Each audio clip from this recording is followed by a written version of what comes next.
जय श्री कृष्णा दोस्तों, मैं हूं अदल यादव और आप देख रहे हैं मेरा YouTube चैनल सच का सफर स्टोरीज। दोस्तों, आज जो मैं कहानी लेकर के चल रहा हूं ऐसी मोटिवेशनल कहानी है जिसको सुनकर के आपका रोम रोम प्रफुल्लित हो जाएगा। यदि लाइफ में आपको कुछ कर गुजरना है, यदि कुछ करने का, कुछ बनने का जज्बा लेकर के दिल में बैठे हो, तो ये आज की जो मेरी कहानी है आपको ओत प्रोत ऊर्जा से ओत प्रोत कर देगी। तो दोस्तों, बात कर रहा हूं, एक सूरज नाम का लड़का था और सूरज नाम का जो लड़का है एक सेठ के यहाँ पर नौकरी कर रहा था। उसका डेली का शेड्यूल यही था, सुबह को जाना, पूरे दिन काम करना, शाम को आना और शाम को आकर के 4 रोटियां खाने के लिए बनाना और खा करके सो जाना।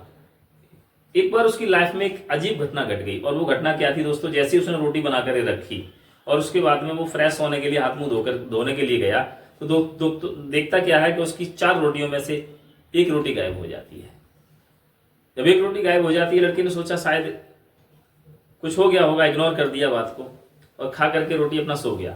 अगली बार अगले दिन जब वो आता है तो फिर वही होता है, उसकी पुनः फिर 3 रोटियां रह जाती हैं। ऐसा ही क्रमबद्ध जब 2-3 दिन चला, अब उसके दिमाग में आया आखिर ये माजरा क्या है, मेरी रोटी जाती कहाँ है। और ऐसा सोच करके उसने अपना छुप करके बैठ गया, रोटी बना करके उसके बाद में फ्रेश हाथ मुंह धोने नहीं गया, बल्कि छुप करके कोने में बैठ गया। अब देखता क्या है कि अचानक रोटी पर एक चूहा आता है, मोटा सा चूहा, और चूहा आकर के उस रोटी पर लग जाता है और रोटी खींच के चल देता है। जब वो रोटी लेकर के चला, उसी समय दोस्तों उस लड़के ने पूछा, सूरज ने पूछा, भाई तू ऐसा क्यों कर रहा है, मेरी रोटी, मेरे हिस्से की रोटी क्यों खा रहा है। तो चूहा कहने लगा, आपको इसका जवाब महात्मा गौतम बुद्ध देंगे और उनसे आप जाकर के एक बार मिल लो। दोस्तों, अब लड़के ने निश्चित कर लिया था और निश्चय करने के बाद में कि चलो महात्मा गौतम बुद्ध जी से मुलाकात करूंगा। और ऐसा सोच करके जब जैसे वो घर से निकला तो देखता क्या है, एक सामने एक महिला थी, बुजुर्ग महिला, और बहुत बड़े महलों की मालकिन थी वो, बड़े घर से महिला थी। उसने पूछा, पहचान की थी, बेटा कहाँ जा रहे हो आज। तो कहने लगा, माता जी मैं महात्मा गौतम बुद्ध जी से मिलकर के अपनी समस्या का समाधान करने के लिए जा रहा हूँ। तो बुढ़िया बोली कि बेटा एक मेरी भी समस्या है, मेरी भी समस्या का समाधान करा लाना। बोला, बताइए माँ जी आपकी क्या समस्या है। तो बुढ़िया कहने लगी, बेटा मेरी बेटी है, 20 साल की हो गई लेकिन बोल नहीं पाती है, बुद्ध जी से ये पूछना कि मेरी बेटी कब बोल पाएगी। लड़के ने कहा, ठीक है माँ जी, और वो चल दिया।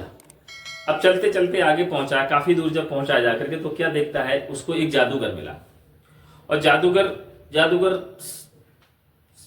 पूछने लगा, कहाँ जा रहे हो। तो उसने कहा, मैं महात्मा गौतम बुद्ध जी से मिलने के लिए जा रहा हूं, कितनी दूर पड़ जाएगा यहाँ का मामला। अब जादूगर कहने लगा, देखो ये सामने जो पहाड़ हैं, इन पहाड़ों को पार करके आपको जाना होगा, तब जाकर के बुद्ध जी के दर्शन होंगे। तो लड़के ने कहा, कोई उपाय ऐसा है कि मैं पहाड़ों को पार करके शीघ्र पहुंच जाऊं। तो जादूगर कहने लगा, उपाय तो है मेरे पास, लेकिन मैं आपको बहुत अतिशीघ्र ही जो है पहाड़ों को पार करा दूंगा, बट मेरी एक समस्या है, उसका समाधान आपको बुद्ध जी से पूछ करके आना है। लड़के ने कहा, बताइए आप भी अपनी समस्या बताइए। तो जादूगर कहने लगा कि मैं पिछले कम से कम जो है 200 सालों से यहाँ पर ईश्वर का चिंतन कर रहा हूँ, ध्यान कर रहा हूँ, लेकिन मैं स्वर्ग जाना चाहता हूँ और अब तक मैं स्वर्ग नहीं पहुंच पा रहा हूँ। तो बुद्ध जी से जरा पूछना जाकर के कि मैं स्वर्ग कैसे पहुंचूंगा।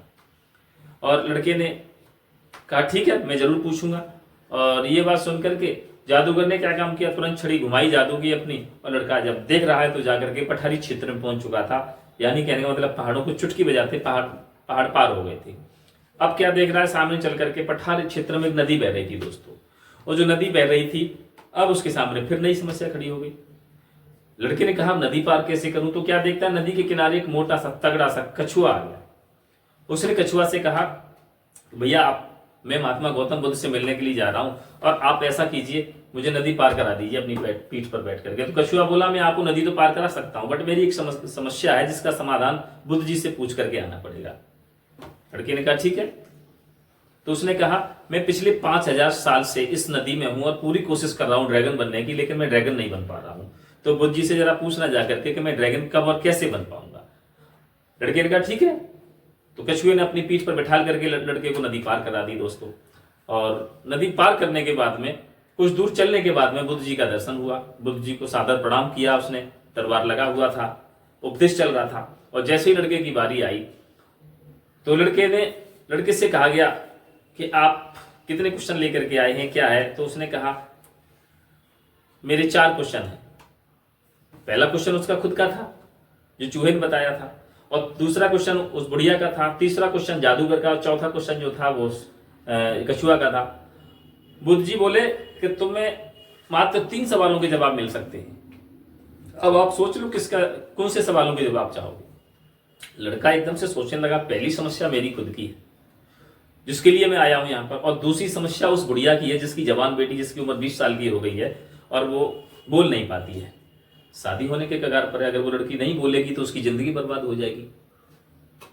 दूसरी समस्या उस जादूगर की है। जादूगर 200 या 500 सालों से जो है वहां पर तपस्या कर रहा है, 500 सालों से तपस्या कर रहा है और अब तक वो स्वर्ग नहीं पहुंच पा रहा है, तो ये भी बड़ी बड़ी बात है।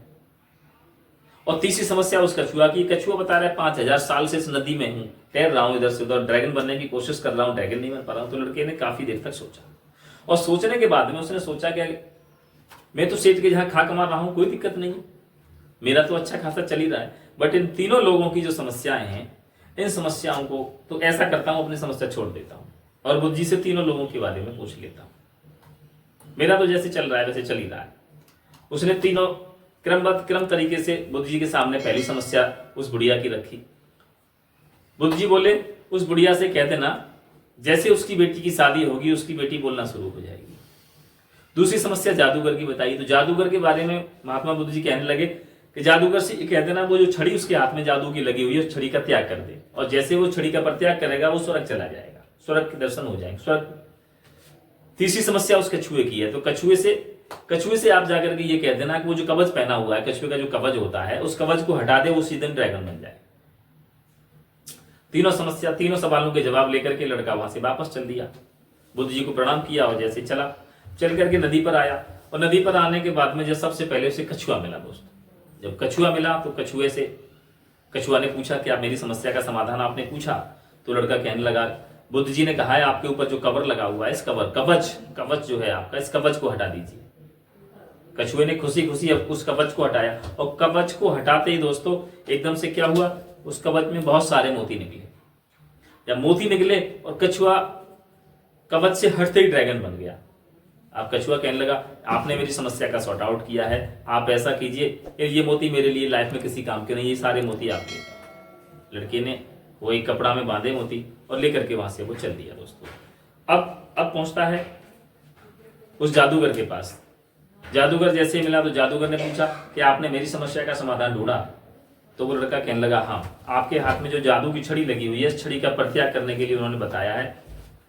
तो जादूगर कहने लगा ये अगर ऐसा बताया है तो ये छड़ी तुम रख लो, मेरे किसी काम की नहीं है, और तुमने मेरी समस्या का सॉर्ट आउट किया है, ये छड़ी मैं आपको देता हूँ। और जैसे ही जादूगर ने वो छड़ी उस लड़के को दी, वो तुरंत एकदम से परलोक सिधार गया और स्वर्ग नसीब हो गया उसको। अब दोस्तों अब वो पहुंचता है वहां पर जब पहुंचता है घर पर, तो जहां वो जो बुढ़िया इंतजार कर रही थी, तो बुढ़िया ने कहा बेटा मेरी समस्या का समाधान ले आए। तो कहने लगा हाँ, बुद्ध जी ने कहा है आप अपनी बेटी की शादी कर दो, और अपनी बेटी की जैसे आप शादी करोगी तो वैसे ही आपकी बेटी बोलना शुरू हो जाएगी। जब बुढ़िया ने ये सुना तो दोस्तों एकदम से बुढ़िया बोली अच्छा, तो तुमसे बढ़िया दूल्हा मुझे कहाँ मिलने वाला है।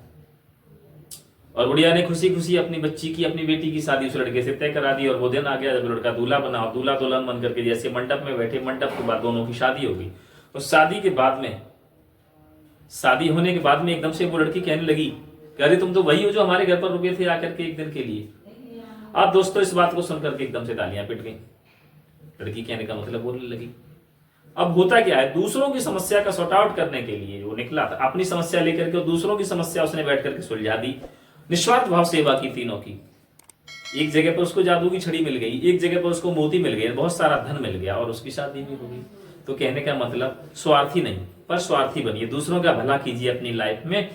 और निश्चित मैं दावे से कह रहा हूं आपसे कि एक ना एक दिन सफलता 100% आपको मिल जाएगी। तो दोस्तों कैसी लगी आपको मेरी आज की कहानी, और मिलता हूं एक नई वीडियो के साथ। तब तक के लिए आप देखते रहें मेरा YouTube चैनल सच का सफर स्टोरीज। कहानी अच्छी लगे तो चैनल को सब्सक्राइब, वीडियो को लाइक शेयर करना ना भूलें। जय श्री कृष्णा, जय श्री राधे।